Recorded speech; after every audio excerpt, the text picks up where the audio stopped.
This week on Art in the Air features documentary producer Cynthia Biestek and her new film about Cuban guitar sensation Eliades Ochoa, airing October on Lakeshore PBS. Next, we have sculptor Bonnie Zimmer, who creates vessels and works from natural and found materials. Our spotlight is on LaPorte County Symphony, discussing the Drayton Family Children's Concert Series, now in its 31st year. Express yourself through art and show the world your heart. Express yourself through art and show the world your heart. You're in the know with Esther and Larry. Art on the air today. Stay in the know with Larry and Esther. Art on the air our way. Express yourself through art and show the world your heart. Express yourself through art and show the world your heart. Welcome. You're listening to Art on the Air on WVLP 103.1 FM and Lakeshore Public Radio 89.1 FM, our weekly program covering arts and arts events throughout Northwest Indiana and beyond. I'm Larry Breckner of New Perspectives Photography, right alongside here with Esther Golden of The Nest in Michigan City. Aloha, everyone. We're your hosts for Art on the Air. Art on the Air is supported by an Indiana Arts Commission Arts Project grant through South Shore Arts and the National Endowment for the Arts. Art on the Air streams live at WVLP.org and is rebroadcast on Monday at 5 p.m., plus is also heard on Lakeshore Public Radio 89.1 FM every Sunday at 7 p.m., also streaming live at lakeshorepublicradio.org, and is available on Lakeshore Public Radio's website as a podcast. Our spotlight interviews are also heard Wednesdays on Lakeshore Public Radio. Information about Art on the Air is available at our website, brech.com/AOTA. That's Brech, BRECH.com/AOTA. That includes a complete show archive, spotlight interviews, plus our show is available on multiple podcast platforms, including NPR One. Please like us on Facebook, Art on the Air, WVLP, for information about upcoming shows and interviews. And I'd like to welcome back to Art on the Air Spotlight once again Tim King from LaPorte County Symphony, and they're starting up their season right now with lots of things, but the next thing coming up is the Drayton Family Children's Concert, Wednesday, October 13th, and the times will vary. He'll talk about that. Tim, welcome back to Art on the Air Spotlight. Thank you very much. I appreciate you having me back on. Hi, Tim. Well, tell us a little bit about that. This is an ongoing, you've had a family children's series for some time, but now tell us about that and I guess how it's working differently with, of course, the COVID thing and how you get that out to the schools. Well, this is the 33rd annual children's concert. We've renamed it after the Drayton family, who have been longtime supporters of the orchestra and especially the children's concerts. So we call it the Drayton Family Children's Educational Concerts. This is going to be, as you said, October the 13th, and the title will be Fantasy and Fairy Tales. And this is actually going to be our new music director, Dr. Carolyn Watson's first concert. Now, this is for the schools, whether you're homeschool, public school, private school, we don't care. We just want you to come to the concert. And for most of these students, it's the very first time that they hear a live orchestra, sometimes even a live ensemble, believe it or not. But it's been, I've heard many music teachers in our area who have said that when the students start up in band and orchestra in the 5th and 6th grade, that one of the reasons they did it was because they came to these children's concerts and really excited about the music. And I really like that particular instrument. And I want to learn how to play that one. So she has put together a very nice program. These programs are about 40 to 45 minutes in length. And they have an education guide that goes with them, which is a wonderful guide that Megan Sullivan, who teaches in the middle school here in LaPorte school system, she put together a beautiful, and it's thick too. It's like 45, 50 pages long. So there's tons of activities for the students and lessons for the teachers. So we're going to be doing Griegs in the Hall of the Mountain King, which is a great stirring opener. We're going to be doing a little bit of Swan Lake of Tchaikovsky, a little bit of Hansel and Gretel from Humperdinck. We're going to be doing Hedwig's thing from Harry Potter. There you go. And then, of course, if you're going to do fantasies and fairy tales, you have to end with the William Tell Overture, the finale of the Overture of Rossini. So that basically is the concert in a nutshell.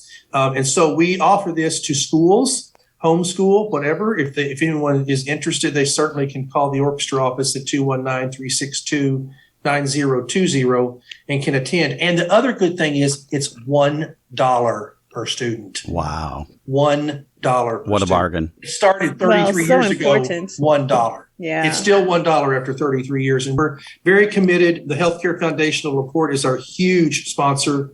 Michigan City Community Enrichment Corporation, Teachers Credit Union, Kankakee Valley REMC, and some other folks that help us raise enough money that we can keep the prices low. That's great. And as this is Carolyn's first time out, I know she'll be doing something. We'll talk about that later.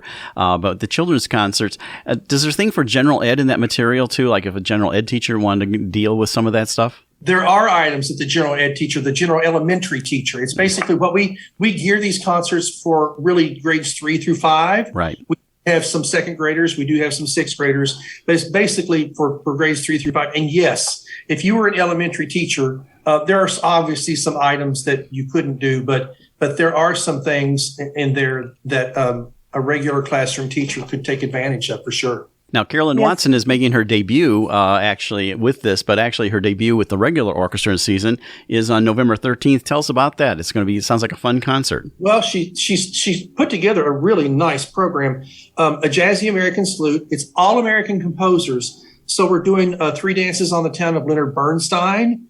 We're doing a couple of, because it's so close to Veterans Day, we're going to be doing a couple of pieces honoring our veterans. We're doing a piece that I was not familiar with. Of course, everybody knows the famous clarinetist Artie Shaw, but it turns out that Artie Shaw wrote a clarinet concerto. Wow. It's 9 minutes long, not very long. It is fantastic. It's wonderful. So we have a gentleman that's coming in to solo on that for Artie Shaw's clarinet concerto. And then we're going to be performing William Grant Still's African-American Symphony, one of the first early African-American composers of the early 20th century, whose name is really just now starting to come into play. But if you were to listen to this and didn't know who it was, you would think it was George Gershwin. That's the kind of feel that you get from this. So she's really put together a beautiful program. And the opening piece is going to be a piece called Lightspeed by a 25-year-old composer by the name of Kevin Day, who is still in school, believe it or not, getting his doctorate. Is really making a name with orchestras. And that's what I love about Carolyn. She's got her finger on the pulse of stuff that's going on right now. And we need that. So I'm really happy. All these pieces are on YouTube. You can Google them and find them, and they're fantastic. It's going to be a great concert. And she just getting an award nomination in Australia, didn't she? Yes, a huge thing. It's called the Advance Awards. It's a very, very prestigious award that she's been nominated for. And we just couldn't be more thrilled. I've told people she hasn't conducted the first downbeat, and she's already given us some fame. So we're really, really happy about that. Very proud of her. Okay, so Wednesday, October 13th, the 33rd Drayton Family Children's Concert, LaPorte County Symphony. Tim, thank you so much for coming on Art on the Air Spotlight. Appreciate it. Thank you. Thank you, Tim. You're listening to Art on the Air, WVLP 103.1 FM, and on Lakeshore Public Radio 89.1 FM.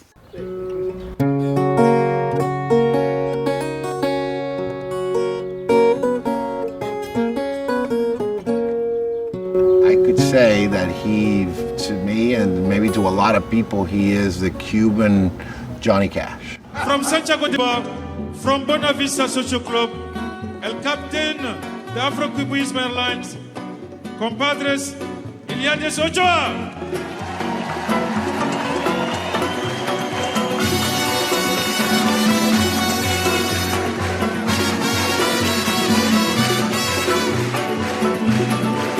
What you just heard is the trailer from our guest today on Art of the Air, who just made a documentary, and actually it's a concert documentary, Eliades Ochoa, live at La Casa de la Trova. And that will be airing on Lakeshore PBS October 6th at 11 p.m., October 19th at 9 p.m., and October 27th at 9 p.m. She was born and raised in Northwest Indiana. She's an American director and producer who eventually studied film and documentary filmmaking at New York University. She also founded her own film company based in Mexico, Posivation.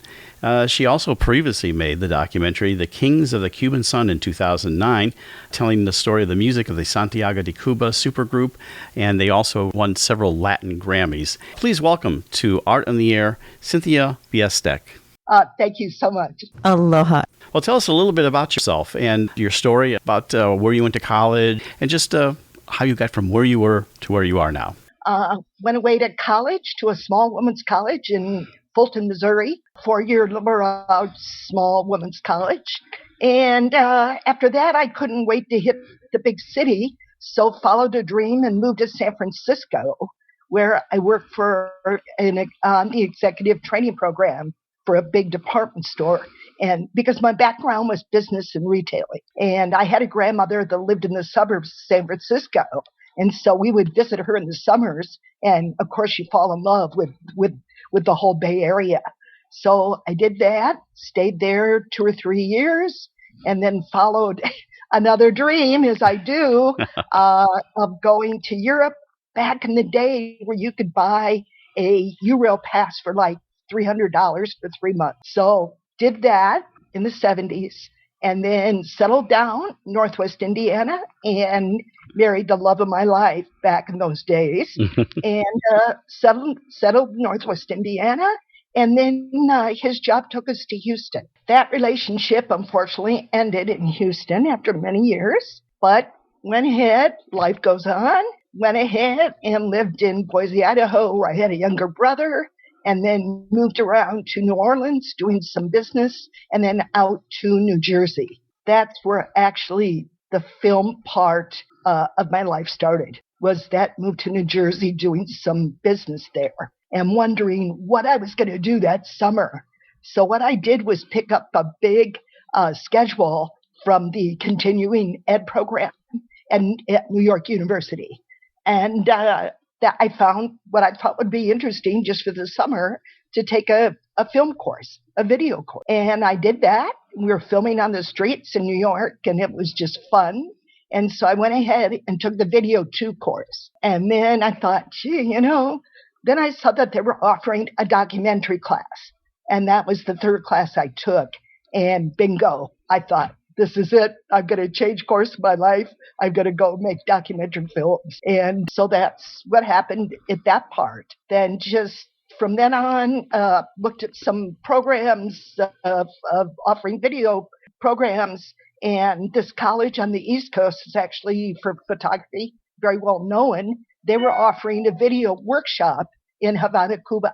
And I thought, oh, how interesting, Havana. You hear many things about it, mainly negative, but I thought that's got to be interesting. So I joined the group and went for 2 weeks over to Havana, Cuba in March of 2000. And that was my first trip to Cuba. And immediately fell in love with the culture, the friendly people.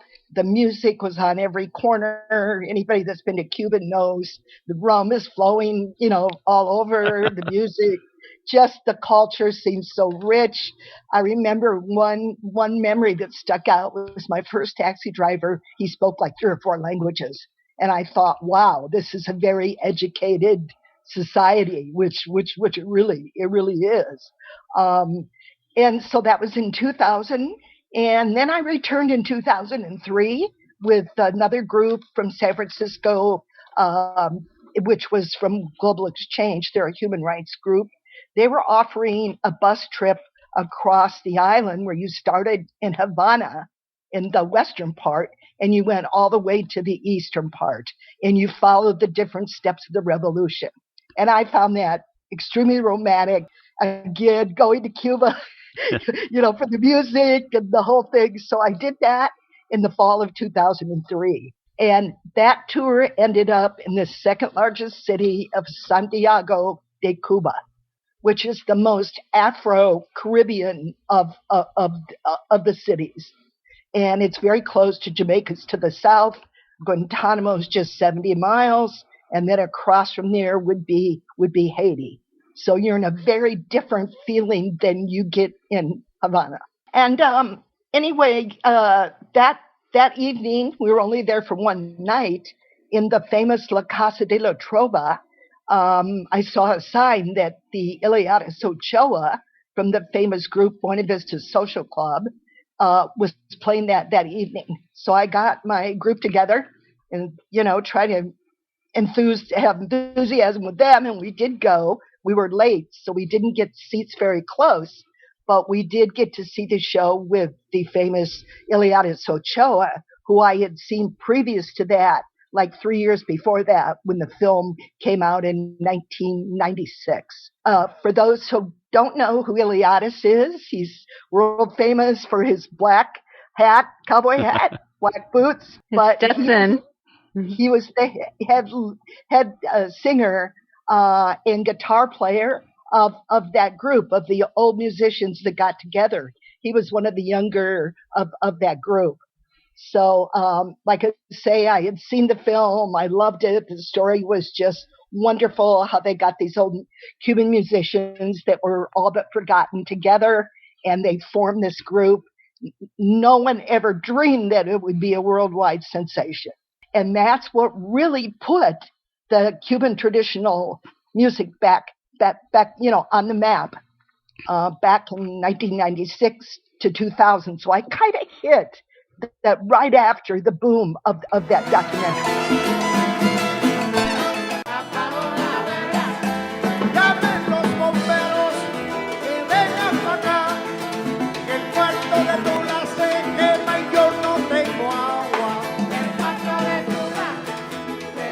Did you get to meet him that first night?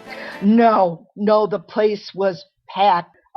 Probably the venue probably sits comfortably 100, 150. There must have been 300 plus people. Locals were mixing with tourists. It was just incredible. I had my cheap little camera that I carried everywhere with me, and I tried to film him from a distance. But the night was magical, and it happened to be that I made 2 contacts that night. Little did I dream that the furthest thing from my mind back in that day of 2003 would be ending up where I am now. But that's the beauty of life, right? So that was the start of me returning, actually moving to Mexico to make this dream possible. So I had a short commute from Cancun over to Havana, and then another short flight from Havana to Santiago. And I was attending every festival 2 or 3, 4 times a year in the beginning, getting contacts, and just absolutely fell in love with this most infectious music I'd ever heard. Were you filming at that point? So after film school, did you take your camera around and start filming before you started your actual documentary? No, Cuba was really the first time that I actually started filming a potential subject was in Cuba. And that wasn't your first documentary. What we're talking about, you had another documentary called The Kings of the Cuban Sun. And so that was your first one. So tell us a little bit about the background on that. Okay. A good friend of mine, producer Alden Gonzalez, was good friends of the director of this group called Septeto Sandiaguera.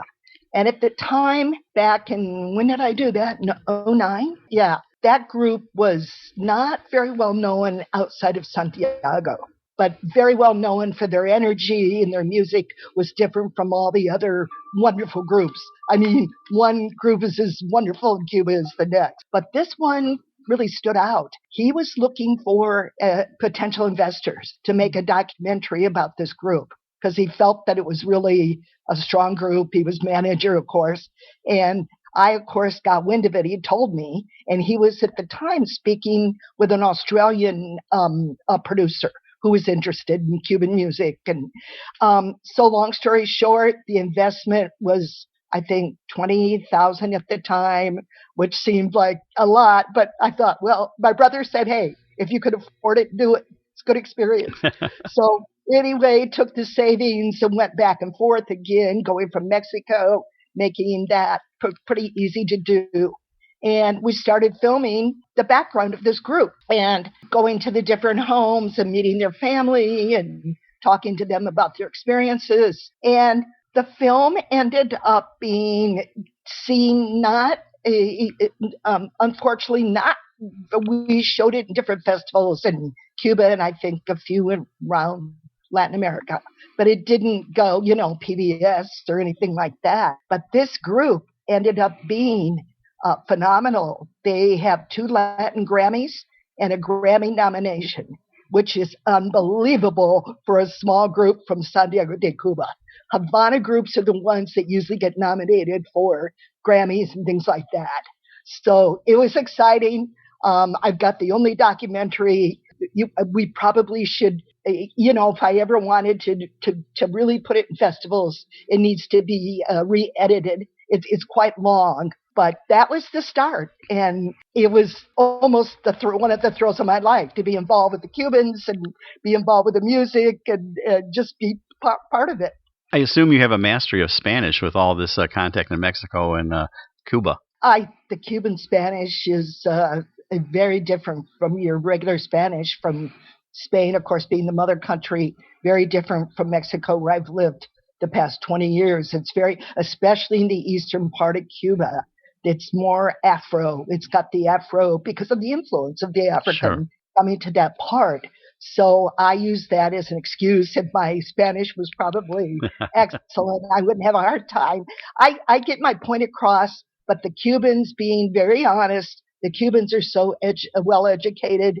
Most of them not in the beginning, but through the years, they just got my Spanish stayed kind of to a medium point where their English just went. So it was basically speaking, kind of a mix of English and Spanish, mainly English. Spanglish. Yeah, Spanglish. Yes. So then did you actually form your film company first, or did that come as after you produced this first documentary? That's a good question. That absolutely got Phil. I haven't thought about that for a while. Ogden actually came up with the name Positivation. And I thought about it, and we used that for a while, and it's just stuck.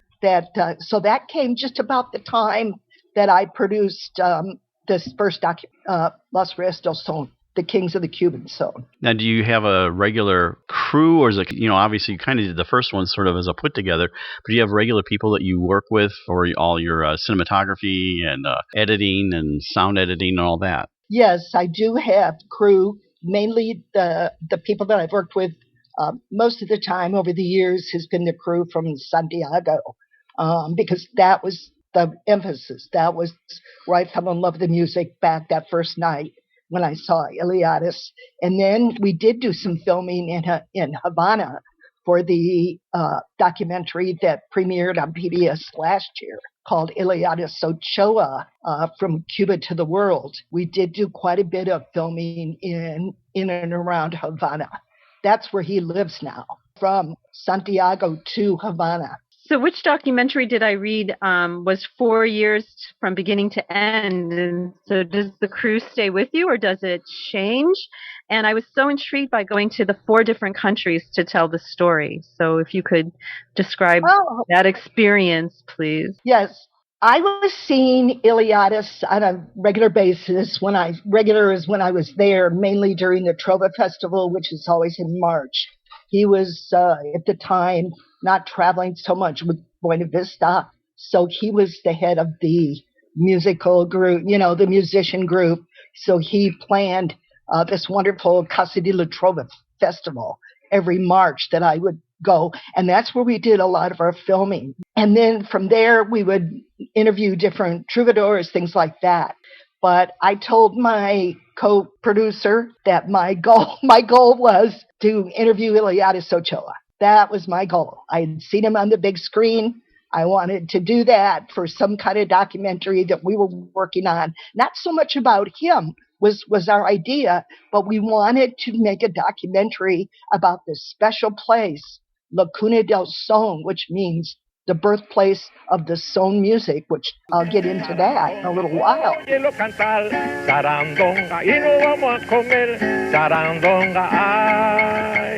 But that was the goal, was to get him in some kind of interview. And he kept saying to Ruben, my co-producer, production partner, I'll let you know, well, when I'm ready to give you an interview. So it was tough. This is a man that had gotten worldwide famous. And finally, after a couple years of me hanging out, and Ruben, he said to Ruben, come on, let's go. Remember that interview I promised you? Let's go. That was 2 years in the making. And then the goal was, as Ruben came and we worked in my small studio in Merida, Mexico, our goal and our dream was to make a full-length documentary about Eliades Ochoa. It was so obvious to me. No, Spanish television had done small segments, but no one had done a true documentary film. And I thought, this is it. This is what we're going for. I know. living. I love when he said he was born with the desire to create. I mean, so it's so fitting that there's this documentary. So in this huge process, this all these years and all this film, as we all realize that the raw footage taken and the final film is wildly different. There's all that editing that has to go on. So how do you archive the things that don't make it into the film? Because I thought, boy, like people will go, boy, I want some more. Do you have enough to do like a bonus feature, like an addendum to it? A director's cut. Yes, exactly. Actually, that's how we ended up doing the current documentary that will premiere on American Public Television this October 1st. They're the presenting station. Last year, the presenting station for Eliades Ochoa from Cuban to the World, which was the main documentary, was the Connecticut Public PBS. Because we filmed so much material in this 5-year period, and I was a beginning filmmaker, not really targeted with we had an outline, but we didn't really have a basic plan. And I was having the time of my life. So we just kept filming. I mean, it's all so wonderful. And then when I got finally with an editor, a Cuban filmmaker in his own right, who's living in Miami, we just knew that we had gold in our hands and there was enough. Well, Eliades used to kid me, Cynthia, you've got enough for 4 films. And we came out with 2, which I think, are the 2 that I think are, we done good. I mean, we really took the material, but it was difficult. I think there was over 40 hours of Wow. of What are you video. filming with? We were doing HD. Everything's in HD. So mainly Sony cameras HD. Because my friend Laura Scruggs, she did a documentary on Uncle Fun, and she used for her first documentary she used an iPad. So that's why I was curious. Yes, yeah. The younger generation, they are amazing. They're making films on their iPhones. Cynthia, I would like to ask, now the current documentary is live at La Casa de la Trova, so that's derived from that, and that's the one that's going to be coming out in October here on, Lakeshore PBS, for example. So that is, do I understand that correctly? This is the one of them that you kind of took from all that 40 hours of material? That's correct. Because what we did, Larry, was actually have produced a concert within the famous La Casa de la Trova, up in the grande room where I first saw Eliades. And that was my baby. I choreographed it with professional dancers. We had 3 members of the Buena Vista Social Club that, colleagues of Eliades that he invited. I didn't know that was an added bonus when they showed up from Havana. I thought, oh, God, gold in the hand, boy. I mean, we really had it. So this is the 10 songs that were sung at that concert. And we call it, it's not so much of a documentary. It is, but it's a concert film. Right. And we didn't put this in film festivals. This was more for great PBS. This was more for the first film, The Basic, From Cuba to the World, that tells a story that's been out for a year. That definitely was film festival material, which we did festivals around the world up until COVID. Fabulous year in 2019. 2020 got stopped in our tracks in March. And the festivals went online or they stopped. And then luckily I had the contact with PBS, and I always dreamed that this would be great material for PBS. Real quickly, we only have a couple of minutes left. Tell us about how COVID impacted, your production work, but also you personally. I'm a lucky lady. I feel guilty when I complain, but probably very, very lonely time. It ended up that my golden retriever and 9 cats that I rescued in Mexico were there in Mexico. And I was stopped in my tracks, ready to do 4 and 5 festivals in Palm Springs, California. And when I got the word that San Diego Latin Film Festival had been canceled, because California was the first to go lockdown. And then, of course, it was just like dominoes. We were invited to 2 in Argentina, a really fabulous, festival in Rio de Janeiro. I'd never been to those two countries. That was where I wanted to target for 2020 to show the film in Latin America. Eliades, of course, very well known. Those completely got canceled, put online. And of course, with COVID still raging, I don't think that'll ever happen. The festival that I was most excited about beside that was one that's based out of Mexico City. And they do what they do in Spanish. It's called Guía de Documentales. Guía means tour of the documentary. That was scheduled for 2.5 months to travel to 8 cities, our film in Mexico.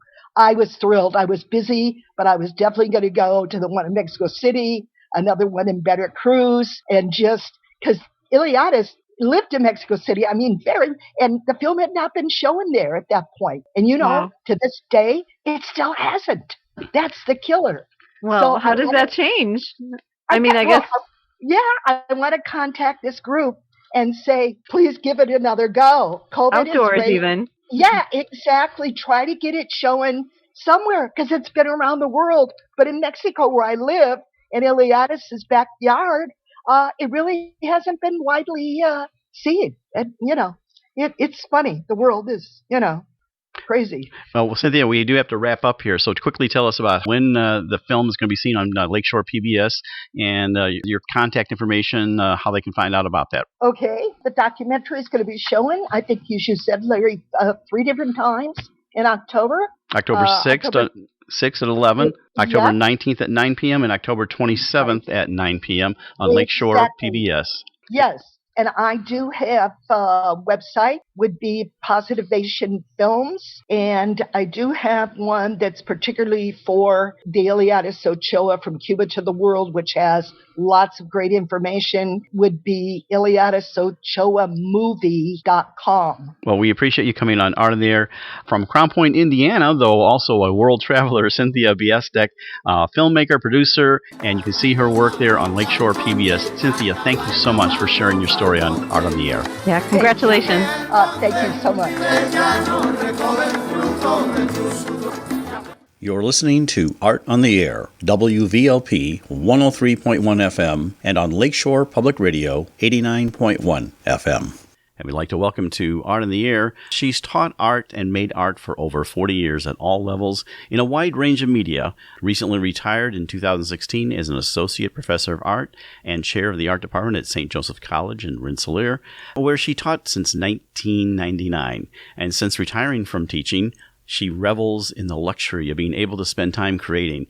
Continues to explore her signature sculpture works, emphasis on vessels, as she calls them, baskets that hold ideas, sculptures, and on-site installation. Please welcome to Art on the Air, Bonnie Zimmer. Welcome, Bonnie. Thank you. Well, we'd like to start off with the interview to tell us a little bit about your background, where you grew up, early influences, and the whole thing. So I always like to say how you got from where you were to where you are now. Sure.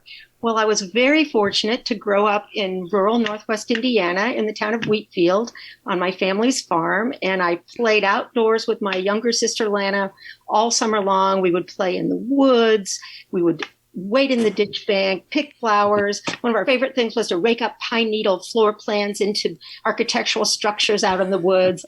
And I just had a wonderful childhood playing out in nature.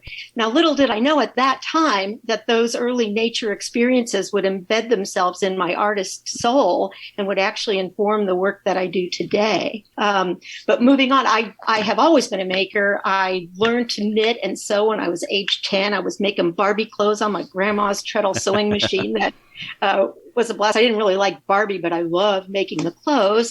So Bonnie, was it, so I'm hearing, and I read that your grandmother was a big artistic influence, but the household was filled with artists. So did you get a lot of, so was it mom and dad both and grandma? Actually, my grandma wasn't an artist at all. She just happened to have a treadle sewing machine and lived downstairs in our dual family home. My mother, her name is Doris Myers. She is an artist and was quite an influence on me. But just being allowed to create and play freely really helped me establish myself as a maker. But one early experience that was very important. When I was in the 6th grade, I had this fabulous home ec teacher that we learned how to sew on the sewing machine. We made things from patterns. She taught me how to read a pattern, how to sew properly. And probably the most important thing, she taught me to rip it out if it wasn't right. And so all of those things really, really gave me this grounding and love of fiber and fabrics and process and meticulous craftsmanship, which are really important to me through this day. So I went on to actually study fiber and textiles in college. I got a BFA in textiles from Indiana University, and took an unprecedented 7 semesters of weaving as an undergraduate. I took off for college 3 weeks out of high school, so I was able to get all my foundation courses in the summer, which put me miles ahead of my peers. So anyway, I had 7 semesters of woven and constructed textiles, where, as Larry said, I learned to make baskets, contemporary art baskets that are pretty useless in the functional world, but in the conceptual, emotive art world, I like to say they hold ideas. And so that's where I got my grounding, and that really informs what I make today. But my husband and I both made the conscious decision to be educators. I decided I would be an art teacher to make a living, and I would be an artist on the side. And I don't regret that decision for a moment. What grade did you focus on? I taught every level except kindergarten. I taught 1st through 12th grade. I actually taught in the Hebron schools. Well, I started at Lowell Middle School for 4 years, and then had my family and ended up going back into teaching at Hebron Elementary 9 years at the elementary level, and then I moved up to high school. So I left there after 12 years to go full-time to St. Joe. My first graders were seniors when I left, so that was kind of cool. But something I'll also mention, I actually started teaching part-time at St. Joseph's College in their little art department, just 1 or 2 classes. I started in 1980. So this was a parallel thing that I did through my whole public teaching career. I always taught at St. Joseph's College. And so when they hired me full time in 1998, I had already been there for a couple of decades almost. Yes. And I was hired to start a small art program. So anyway, that last 14 years or so of my teaching at St. Joe's was absolutely wonderful. I've had such a lucky life. So what did you do in the art program? What was Well, at St. Joseph's College, basically I taught just about everything from foundation design to painting, drawing, ceramics, and I also had a parallel art education program. So managed to graduate a few art teachers out of there too. So it was just doing everything that I love, because I do love teaching along with making. So it was a great parallel situation. I'm curious about your approach with the wide range of ages that you taught all the way from 1st grade into college. How does your approach different? How do you deal with young elementary versus high school? And also kids that are really interested in art or kids that are just taking it for an art credit? Sure. I guess probably my biggest strength was really sort of respecting every student for the individual that he or she is, and finding something to love about every age level. You know, people say, oh, middle school, I love middle schoolers. You know, you just have to realize that even the coolest middle schooler is kind of a dork. And so you have to love them and guide them and rein them in when possible. But I think just having that really strong, positive personal relationships with every single student was what it was all about. I agree. And at St. Joseph, you actually developed that art program from what you described. Yes. So when I started in 1980, it had an art minor program, meaning people could take a few classes and get like an 18-hour minor. And they had people coming and going. And so when I came in 1980, I was kind of the main art person. There was another woman who taught with me as well for a number of years. But my dream was always to get an art major going at St. Joe's. And so in 98, they allowed that to happen. And it was great. And so when you left in 2016, you were chair of the department. And how many people did you have on staff then? Well, I had another full-time gentleman who taught with me, and then usually an adjunct or two as well. So there were several of us handling the course load that it took to cover everything, because we had a ceramics area. I mean, our facilities were pretty modest. Most high schools were nicer and fancier than ours, but that didn't matter at all. The relationship. So you did have a ceramics program. What others? Yeah. So was it painting and textiles as well? Basically everything. Yes, I had a couple of looms. I had a fibers class that I taught, surface design. We had ceramics, both wheel throwing and hand building, painting, drawing. Kind of ran the whole gamut for being such a tiny program. Of course, nobody had any tremendous depth in any of those areas unless they got an upper level and did independent work. But we just had such a family spirit within the department. It was just a delight to be there every day. So, and now that you're retired, you are now free to create and exhibit, and it's taking the bonds of having the daily routine off. So tell us about that transition from in 2016 when you were able to go out and start doing and exploring new arts. I worked so hard when I was teaching because I taught full time, and then I made time from the mid 80s on. I made time to be an artist as well. And I think that was very critical to the balance of my life, because if I were only a teacher, I would feel myself starting to disappear. And so that making in tandem with my teaching and work kept things in balance. Crazy and hectic as it was really necessary. So my husband, who was a high school principal here in town, retired a year before me. And so again, it's almost every day we punch each other. Oh man, how about this retirement? It's so great. And we, like you said, a quote of mine is, we just revel in the luxury of not having to punch a time clock, not having to be responsible for other people and lesson plans. But the transition was very, very easy to make. I still love to get up at 4 or 5 in the morning, but I can go out in the studio with the cat and a cup of coffee, and it's just heaven. So it was an easy transition, though, to answer your question. So I read about the Prairie Arts Council, and I'm wondering, well, I would love to know more about that, but also ultimately to find out, are the art camps continuing?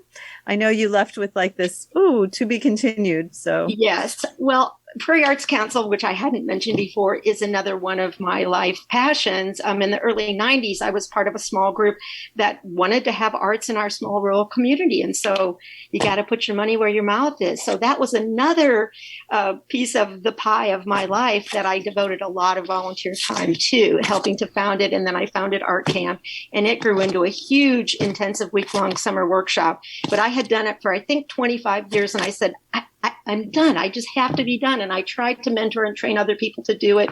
And they would throw up their hands and say, I can't do this. So anyway, we've taken a couple-year hiatus. We tried to bring it back a little bit last summer, but with COVID, it just didn't seem to work. But I'm mentoring a young woman who wants to be chair, and we're hoping to bring it back in 2022. In fact, we're meeting about that right now. But I'm trying to back out and not micromanage and run things. But organizing workshops is something that I love to do and that I'm pretty good at. And so it's hard not to stick my nose in too deeply. We are trying to bring it back.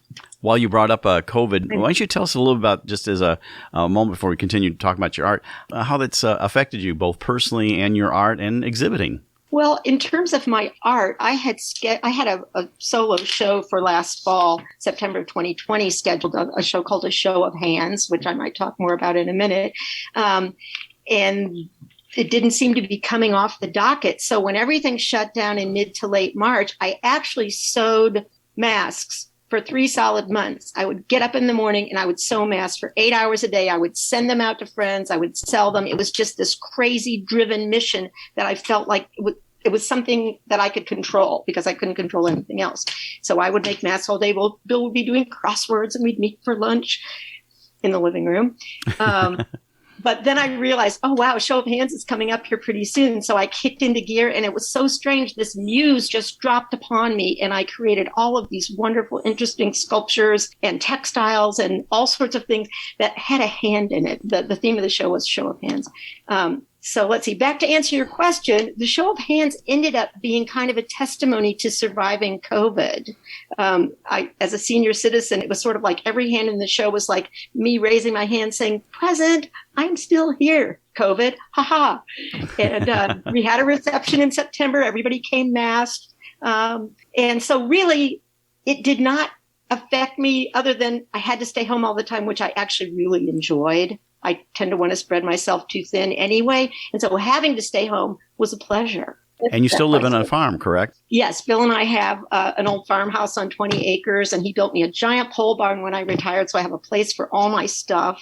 And we just couldn't be happier. We feel so lucky to have such a beautiful existence. So I know your materials, you don't go to the store and buy them. You don't go to your local craft shop or anything. Your source of materials, talk about that. I haven't talked at all about what I make. Yes. Yeah. So really in the early 90s, I was able to go away and take a workshop with, actually this was even in the 80s, take a workshop with a couple of people who worked in natural materials. And it just seemed to crystallize what I wanted to do and the work that I wanted to do. And so I began to intentionally limit myself to natural and found materials in my immediate area. Unless somebody gifts me some really crazy great thing from another part of the country, the fact that it was a gift for me, I will use it. But by limiting myself to those local materials, I have such great sense of place, and it just is the perfect media that I can make meaning with. And so There's such a freedom. Don't you find a freedom in that too? Yeah. I mean, when you think about making art and the gazillion directions you could go and the gazillion things that you could make, somehow you've got to stop, focus. Who am I? What do I want to make? What is this work about? And find that direction. And so I feel like natural materials was this perfect branch or ladder to where I want to go creatively. And many of the shows that I've had focus on and utilize those materials. I had a solo show at the Lafayette Museum in the fall of 2018, and the title was Legacies. And everything in the show was made from items that I inherited either from nature, family, or friends. And so it was all made up of natural and found materials, vessels, sculpture, installation, but it had a lot of particular meaning. So that was delightful. You're listening to Art on the Air, WVLP 103.1 FM, and on Lakeshore Public Radio 89.1 FM. I currently actually have a piece in Art Prize at Grand Rapids, Michigan. I have a big goddess. She's called My Gaia, and you'll be able to see that on my website if you go there, and I'll tell you that in a minute. But she is about I would say an 8-foot-tall goddess made completely out of natural and found materials. She has a gigantic Cinderella skirt that is all corn stalks that fan out. Her upper torso was actually cast from a mannequin, but then I made a sweet corn coiled basket bustier to go over the front of it. And she has this wild hair made of curly willow and curly willow arms. She has a couple of castings. I cast my niece's face in my hands, but she is representing Mother Earth and her gifts and her magic. And I have a couple technical questions. Sure. One is, with all this natural material, is there any type of protective coating that goes on any of it? And do you have to build, like for Gaia, is there a special crate that needs to, because I can imagine the twigs are very hard to transport. So how do you transport really your great art? Questions. Number one, I don't coat anything with natural materials. I try to get them dry completely so they're stable. Takes a while to get the crickets out of the corn stalks, but eventually they go. Gaia was actually built in pieces. I built a huge armature out of 3 inverted heavy-duty tomato cages. So the 3 of those go together to form sort of this big circular domed thing with a little platform on top. And then Gaia is actually from the hips up. She is a plaster cast. I use plaster gauze and cast a mannequin. And then her arms are connected rather trickily. Her head is connected to that. So to transport her, she sat on a box on the floor in a trailer, nested up against a hand cart, bungeed to the wall so she didn't fall over. Her hair was streaming out to the back. So yes, it was kind of a trick, but her corn stalks were bundled in giant tarps. The rocks that go around the base of the installation, I had 5-gallon buckets of rocks and buckets of sand that also go in the installation, and grasses and, what else? Pine cones, some feathers.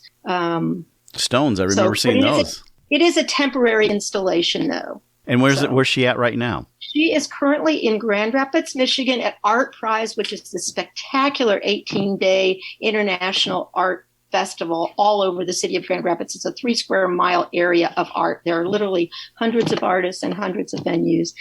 So I'm very honored to get into it. But she's at the Hyatt Place downtown hotel right in the lobby along with 4 other artists.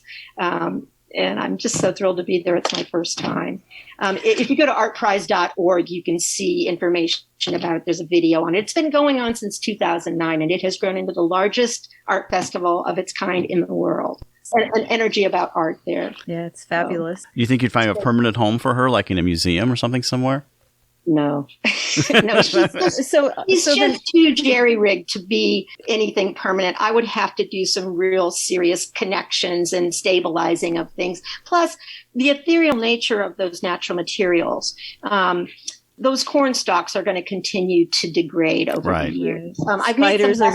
Spiders are going to find a home. Yes. I've made baskets out of milkweed pods, and when they get to be about 8 or 10 years old, they literally just crumble apart. So, but I love kind that. of beautiful, back to the earth. It really is. It really is.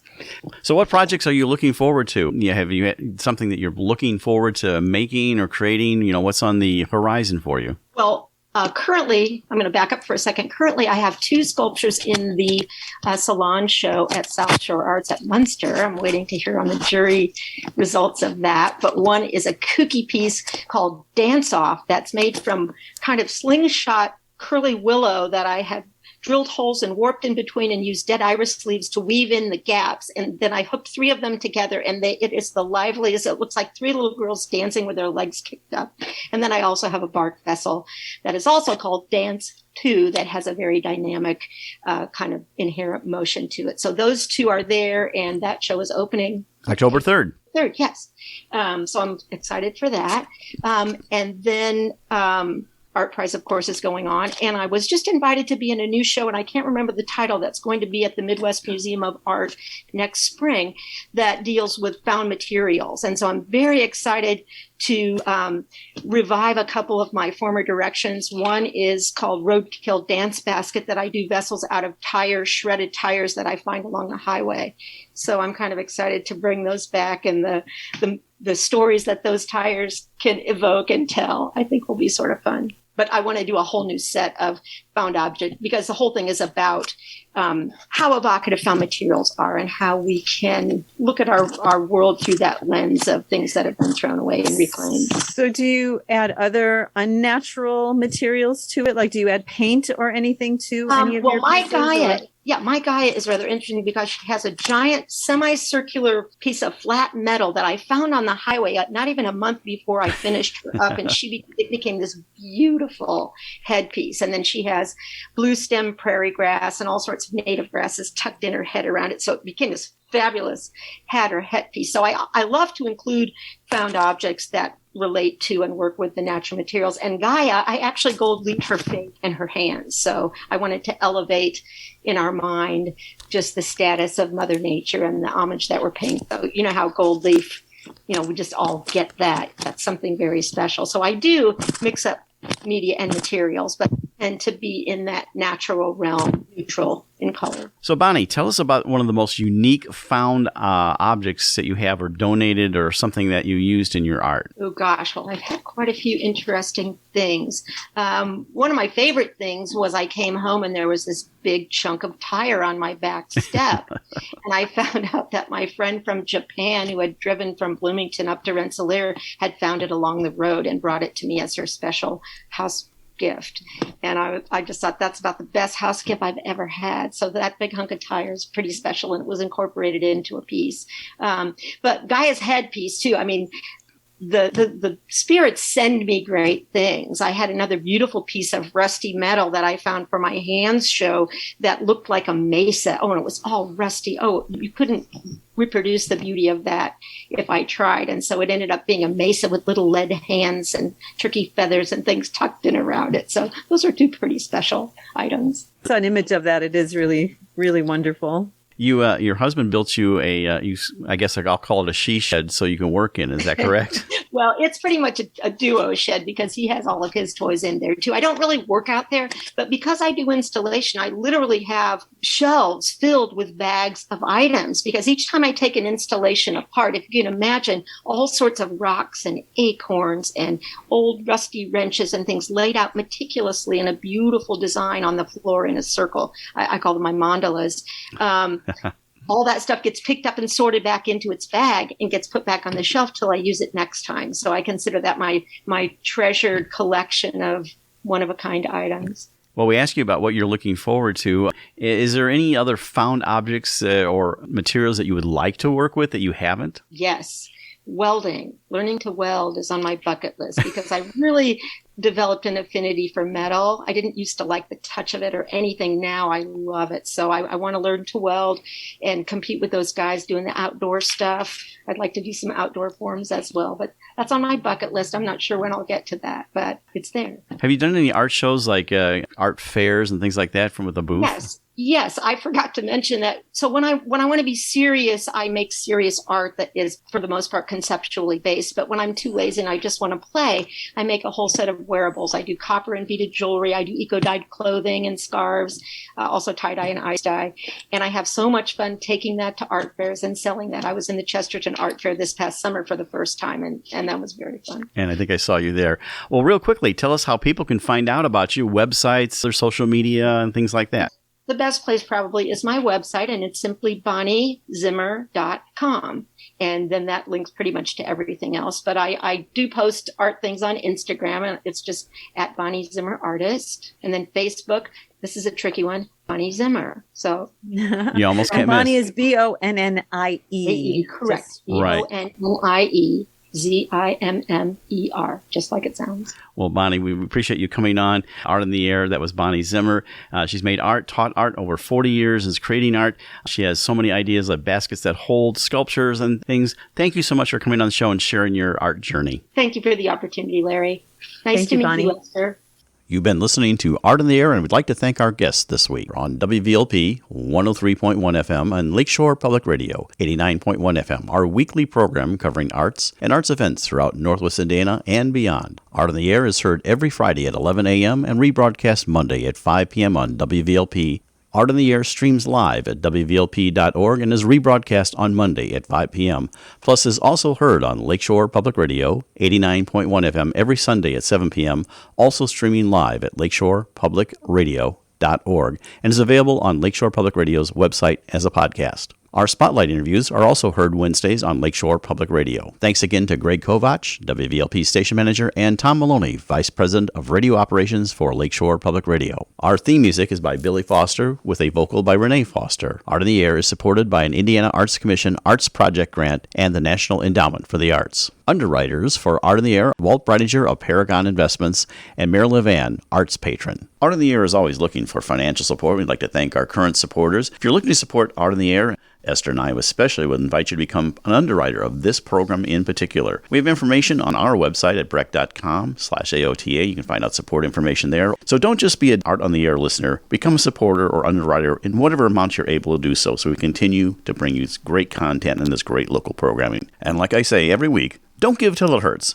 Give till it feels good. And you'll feel so good about supporting Art on the Air. Information about Art on the Air is available at our website, breck.com/AOTA. That's Breck, BRECH.com/AOTA. That includes a complete show archive, spotlight interviews, plus our show is available on multiple podcast platforms, including NPR One. Please like us on Facebook, Art on the Air, WVLP, for information about upcoming shows and interviews. If you're interested in being a guest or sending us information about your arts-related event or exhibit, please email us at aota@breck.com. That's aota@breck, BRECH.com, or contact us through our Facebook page. Your hosts were Larry Breckner and Esther Golden, and we invite you back next week for another episode of Art on the Air. Aloha, everyone. Have a splendid week.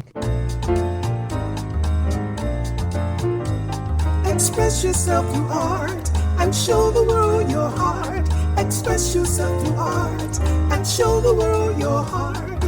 You're in the know with Esther and Larry. Art on the Air today. Stay in the know with Larry and Esther. Art on the Air our way. Express yourself through art and show the world your heart. Express yourself through art and show the world your